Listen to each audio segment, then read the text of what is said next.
Praise the lord. ఈరోజు దేవుని వాక్యం లూకాసు వార్త 10వ అధ్యాయం 41, 42 వచనాలు చూద్దాం. అవసరమైనది ఒక్కటే, మరియా ఉత్తమమైన దానిని ఏర్పరచుకొనెను, అది ఆమె యొద్ద నుండి తీసివేయబడదని ఆమెతో చెప్పెను. అయితే ఈ మాట మన తండ్రి ఏ సందర్భంలో చెప్పాడో మనందరికీ తెలుసు కదా. యేసు ప్రభువారు ఆయన శిష్యులు మార్తా మరియా ఇంటికి వస్తారు.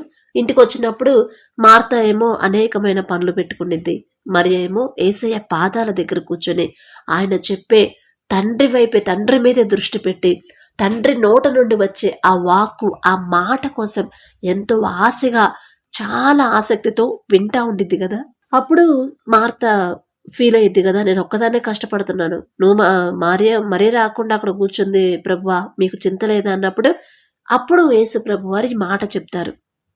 అవసరమైనది ఒక్కటే, మరియా ఉత్తమమైన దానిని ఏర్పరచుకొనెను, అది ఆమె యొద్ద నుండి తీసివేయబడదని ఆమెతో చెప్పెను.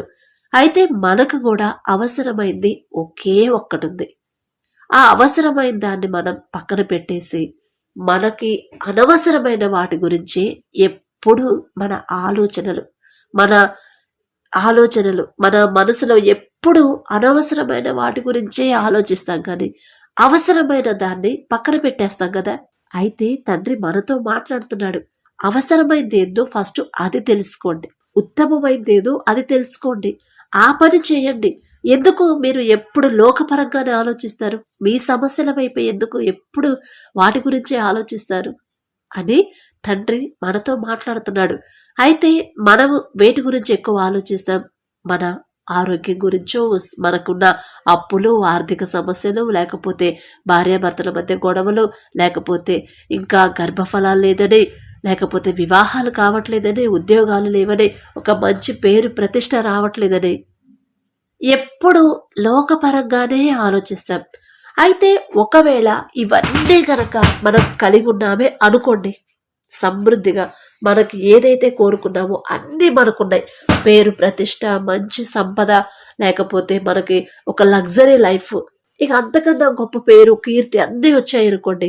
అవన్నీ ఒకానొక రోజున అవన్నీ తీసివేయబడతాయి కదా. అవన్నీ వదిలిపెట్టేసి ఖచ్చితంగా మరణించాల్సిందే కదా. ఖచ్చితంగా మరణించాల్సిందే ప్రతి ఒక్కరూ. ఎవరికి మరణం అనేది లేదు అని ఎవరైనా చెప్పగలరా? లేదు, ప్రతి ఒక్కరికి మరణం అనేది ఖచ్చితం. అయితే మనం వేటి కోసం ప్రాకులాడి వేటి కోసం మన బలాన్ని, శక్తిని, మన సమయాన్ని అంతా వెచ్చించి, మన జ్ఞానాన్ని, మనకున్న ఆలోచనలు అన్నీ కూడా లోకపరంగా పెట్టి వేటి గురించి అయితే ఎక్కువ ఆలోచించి, ఎక్కువ సఫర్ అయ్యి, ఎక్కువ ఒడిదుడుకులు వచ్చినా సరే వాటిని తట్టుకొని మనకు కావాల్సినవి అన్నీ సంపాదించుకున్నాం అనుకోండి, అవన్నీ శాశ్వతమైనవి. ఖచ్చితంగా రేపు నేను మరణించిన అవి నాతో వస్తాయి అని మనం చెప్పలేం కదా. అయితే మనం మరణించిన తర్వాత కూడా మనతో పాటు వచ్చేది ఒకే ఒక్కటి ఉంది. అదేంటంటే దేవుని మాట విని ఆ మాట చొప్పున మనం నడుచుకుంటే, ఇక్కడ మనం బ్రతికున్నంతకాలం ఈ లోకంలో మనం దేవుని మాటకు లోబడి తండ్రి మాట చొప్పునే నడుచుకుంటా, తండ్రి చేసిన కార్యాలు, మేలులన్నీ జ్ఞాపకం చేసుకుని తండ్రిని స్తుతిస్తా, తండ్రికి కృతజ్ఞతలు చెప్తా, తండ్రిని గురించి ఎక్కువ ఆలోచించామంటే మరియలాగా ఖచ్చితంగా రేపు మరణించినా సరే, మనం మరణించినా కూడా సేమ్ ఇదే పొజిషన్లో మనం ఉంటాం కదా. అక్కడ కూడా తండ్రి పాదాల దగ్గర కూర్చుంటాము. చెప్పలేము, తండ్రికి ఇంకా ఇష్టంగా ఉంటే తండ్రి పక్కనే కూర్చొని అక్కడ కూడా తండ్రి మాటలే మనం వింటాము. ఆ అదృష్టం మనకు దక్కింది, ఆ ఆశీర్వాదం మనకు దక్కింది కదా. కానీ మనం ఏం చేస్తాం? ఎక్కువ శాతం మార్తాలాగే ఆలోచిస్తాం, లోకపరంగానే హడావుడి పడతాం, లోకపరంగానే ఆలోచిస్తాం. ఉద్యోగం లేదనో, లేకపోతే పిల్లలకి చదువులను, లేకపోతే అదేనో ఇదేనో అన్ని లోకపరంగా. మార్తా ఎలాగైతే లోకపరమైన వాటి కోసం హడావిడి చేస్తా, గందరగోళం చేస్తా, అలసిపోతా, కోపం, అసహనంతో ఉందో, మనం కూడా అలాగే ఉన్నాం. ఇప్పుడు ఒకసారి మిమ్మల్ని మీరు పరిశీలన చేసుకోండి. అయితే అలాగే మార్కు సువార్త 5వ అధ్యాయం 15వ వచనం కనుక చూస్తే, జనులు జరిగినది చూడవెళ్ళి యేసునొద్దకు వచ్చి, సేన అను దయ్యములు పట్టినవాడు బట్టలు ధరించుకొని కూర్చుండి ఉండుట చూచి భయపడిరి. అయితే అంతకు ముందు అతని పరిస్థితి ఎలా ఉందో మనకు తెలుసు. కొండలెక్కేవాడు, దిగేవాడు, దూకేవాడు, పరిగెత్తేవాడు, ఒకచోట కుదురుగా కూర్చునేవాడే కాదసలు. ఒకచోట కుదురుగా కూర్చునేవాడే కాదసలు. ఎవరి మాట వినేవాడు కాదు. కానీ ఎప్పుడైతే దేవుని కృప, తండ్రి ఎప్పుడైతే ఆ బంధకాల నుంచి విడిపించాడో అప్పుడు చక్కగా బట్టలేసుకొని చక్కగా దేవుని పాదాల దగ్గర కూర్చొని ఉండడం ప్రతి ఒక్కరు చూసి భయపడిపోయారంట. అలా ఉండాలి మనం కూడా. మనల్ని చూసి భయపడాలి మనుషులు. అసలు కనీసం మనల్ని డిస్టర్బ్ చేయాలన్నా కూడా వాళ్ళు ఆలోచించాలి 1-2 సార్లు. అంత సిన్సియర్గా ఉండాలి దేవునిలో, లోకపరంగా కాదు. లోకపరంగా గనుక మనం ఉంటే ఇలాగే అదెక్కుతాము ఇదెక్కుతాము, మార్తాలాగా హడావిడి చేస్తాము, అనవసరమైన వాటి గురించి ఆలోచించి హైరాణ పడిపోతాము. కానీ అవసరమైందేదో తెలుసుకుని దాని ప్రకారం ఆ మాట చొప్పున మనం నడుచుకుని నిమ్మళంగా ఒక చోట కూర్చొని దేవుని మాట, తండ్రినే స్మరించుకుంటా, దేవుడినే స్తుతిస్తా. నాకేదైనా ప్రాబ్లం వచ్చినా పర్వాలేదు, నా తండ్రి వైపు నేను చూస్తాను. నా తండ్రి దగ్గరికి వెళ్తే నా తండ్రే చూసుకుంటాడు కదా. ఎన్నో మేలుడు చేశాడు, ఎన్నో అద్భుతాలు చేశాడు నా కుటుంబంలో. ఇది చేయలేడా నా తండ్రి? ఖచ్చితంగా చేస్తాడు. నా తండ్రి మాట చొప్పున నేను నడుచుకుంటే చాలు అని ఎప్పుడైతే మరియలాగా ఉత్తమమైన దాన్ని ఎంచుకొని ఆ ప్రకారంగా మనం నడుచుకుంటే, అలా జీవిస్తే, అలా ఆలోచిస్తే, ఆ మాట చొప్పునే మనం నడుచుకుంటే ఖచ్చితంగా విలువైన ఒక గౌరవం మనకు దక్కింది. ఎవరైనా సరే ఇక బయట వాళ్ళు మనల్ని కదిలించాలన్నా భయపడతారు. మాట్లాడొచ్చా, మాట్లాడకూడదా, అమ్మో చాలా స్ట్రిక్ట్ గా ఉంటుంది ఆమె, గబక్కన ఏదైనా పొరపాటు మాట్లాడామంటే అది కరెక్ట్ కాదు, ఆమెతో అలాంటి మాటలు ఆమెతో మాట్లాడకూడదు, అలాంటి మాటలు ఆమెకు చెప్పకూడదు అసలు అని ఆలోచిస్తారు బయట వాళ్ళు కూడా. ఏదైనా సరే మన ప్రవర్తన బట్టే, మన మాటలు, మన నడవడికను బట్టే ఆధారపడి ఉంటుంది కదా. ఎప్పుడైతే ఆ బాబు సేనా దయ్యాలు పట్టిన ఆ బాబు ఎప్పుడైతే మంచి నీట్గా డ్రెస్ చేసుకొని కూర్చొని ఉండడం చూశారో వాళ్ళు భయపడిపోయారు. అలా మన ప్రవర్తన బట్టి ఎదుటి వాళ్ళు మనల్ని కదిలించాలన్నా, మనం డిస్టర్బ్ చేయాలన్నా, బాధ పెట్టాలన్నా, హేళన చేయాలన్నా, అపహాస్యం చేయాలన్నా, ఎగతాళి చేయాలన్నా కూడా ఆలోచిస్తారు, భయపడతారు. ఫస్ట్ వామ్మో వాళ్ళని కదిలేయకూడదు, ఎందుకంటే వాళ్ళ ప్రవర్తన అంతా చాలా కరెక్ట్గా ఉంది, దేవుల్లో ఉన్నారు వాళ్ళు, కరెక్ట్గా వాళ్ళతో మాట కరెక్ట్గానే మాట్లాడాలి అని వాళ్ళకి తెలిసింది. కాబట్టి ఈ మాట విన్న తర్వాత మనం వాక్యం ద్వారా మనం ఏమి నేర్చుకోవాలి? అనవసరమైన వాటి గురించి గంటల గంటలు ఆలోచించి గంటల గంటలు హైరాణ పడిపోయి ఇక అది తప్ప ఇక నాకు వేరే ఆప్షన్ లేదు, ఈ సమస్య ఎలా పోగొట్టాలి, ఈ సమస్య గురించి అసలు ఈ సమస్య ఎలా సాల్వ్ చేయాలి, ఈ ప్రాబ్లం నా వల్ల కావట్లేదు, అయినా సరే నేను ఆలోచిస్తాను, నైట్ అంతా ఆలోచించి తెల్లారి నెక్స్ట్ మార్నింగ్ ఎలాగైనా సరే ఒక మంచి డెసిషన్ నేను తీసుకోవాలి, ఆ ప్రాబ్లంకి సొల్యూషన్ నేను చూడాలి అని అనవసరమైన వాటి గురించి ఆలోచించి హైరాణ పడిపోవద్దు అని తండ్రి మనతో చెప్తున్నాడు. మీ చింత యావత్తు నా మీద వేయండి, నేను చూసుకుంటాను కదా, మీరెందుకు అంత హైరాణ పడిపోతారు మార్తాలాగా అని తండ్రి మనతో మాట్లాడుతున్నాడు. జాగ్రత్తగా వినండి, దేవుని మాట చొప్పున నడుచుకోండి. మనం దేవునికి సమయం కేటాయిస్తే మనకు అవసరతలు, మనకు కావాల్సినవి తండ్రి చూసుకుంటాడు. అలా కాకుండా పర్వాలేదు ఏసయ్యా మీరెందుకు, నేను చూసుకుంటానులే, నా తెలివి ఉంది కదా, నా జ్ఞానం ఉంది కదా, నా ఆలోచన చొప్పున నేను నడిపిస్తాను కుటుంబాన్ని అనుకుంటే మాత్రం ఇక ఇలాగే మార్తాలాగా హైరాణ పడిపోతూ ఉంటారు. మరి మరేలాగా ఉండాలనుకుంటున్నారా, మార్తాలాగా ఉండాలనుకుంటున్నారా, మీ ఇష్టం, అది మీ చేతుల్లోనే, మీ మీదే ఆధారపడింది.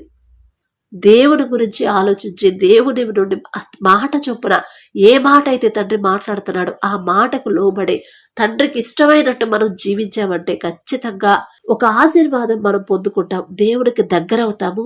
ఇదే ఆశీర్వాదం ఇక్కడ భూమి మీద ఉన్నప్పుడే కాదు, రేపు మనం మరణించిన తర్వాత కూడా అదే ఆశీర్వాదంతో పరలోకంలో దేవుని దగ్గర కూర్చొని అవే మాటలు తండ్రి వద్ద కూర్చొని వినే అదృష్టాన్ని మనం పొందుకుంటాం.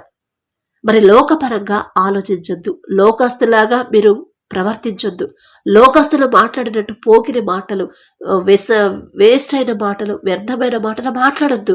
ఏ మాట మాట్లాడాలి, ఎలా నడుచుకోవాలి, ఎలా ప్రవర్తించాలి, మన తండ్రికి ఒక పద్ధతి అంటూ ఉందండి. ఎట్లా పడితే అట్లా పోకిరి చేష్టలు, అందుకే బైబిల్లో తండ్రి రాపిచ్చి పెట్టాడు. అలా పిచ్చి పిచ్చిగా ఉంటే నచ్చదు అసలు. చాలా డీసెంట్గా ఉండాలి తండ్రి దగ్గర, చాలా డీసెంట్. దేవుని దగ్గర అలాగే ఉండాలి, మనుషుల దగ్గర కూడా అలాగే ఉండాలి.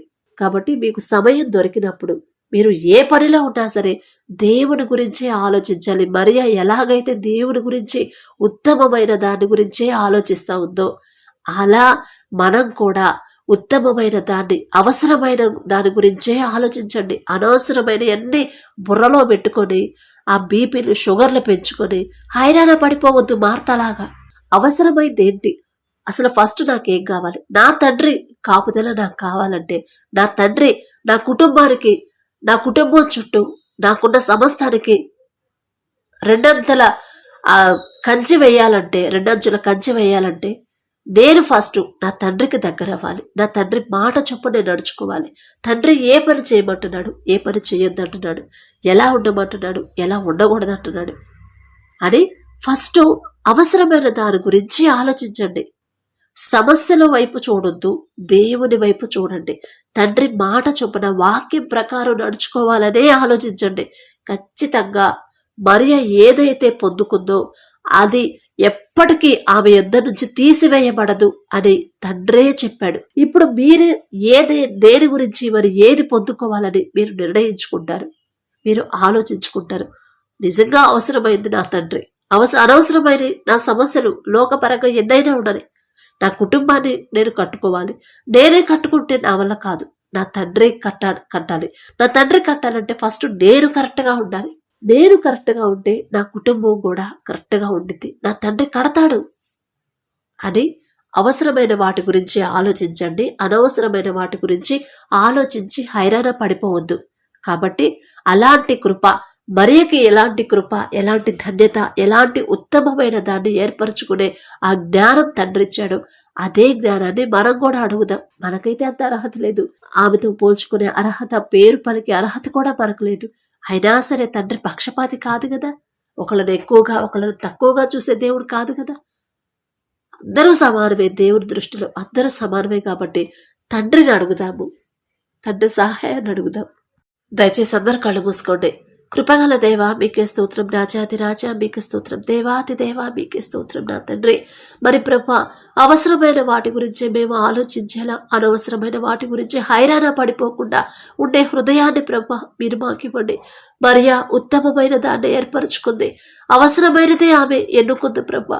అలాంటి జ్ఞానం నా తండ్రి మాకు కూడా ఇవ్వండి. ఆమెతో పోల్చుకునే అర్హత మాకైతే లేదు నా తండ్రి.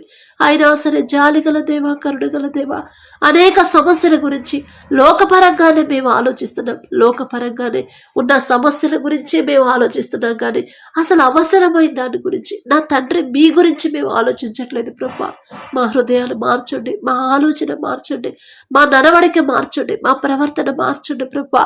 నా తండ్రికి ఇష్టంగా నేను జీవిస్తే చాలు, నా తండ్రికి ఏది ఇష్టమో అలా నేను ఆ ప్రకారంగా నడుచుకుంటే చాలు, మాటకు లోబడి నేను జీవిస్తే చాలు. ఖచ్చితంగా నాకు కావాల్సిన అవసరతలన్నీ నా తండ్రి చూస్తాడు, చూసుకుంటాడు. నాకు కావలసిన అన్ని ఆయన ఏర్పాటు చేస్తాడు అనే ప్రభా నమ్మకం, విశ్వాసాన్ని ప్రతి ఒక్కరి హృదయంలో నింపమని నా తండ్రి.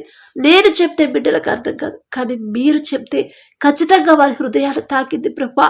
వారి హృదయాలు మీరు పట్టుకుని నా తండ్రి లోకం వైపు వాళ్ళు చూడకుండా మీ గురించి ఆలోచించేలా నూతన హృదయాలు ప్రతి ఒక్కరికి, మా అందరికీ అనుగ్రహించమని అడిగే అర్హత, పొందుకునే అర్హత లేని వాళ్ళం అయినా సరే యేసు నామములో అడుగుచున్నాము తండ్రి.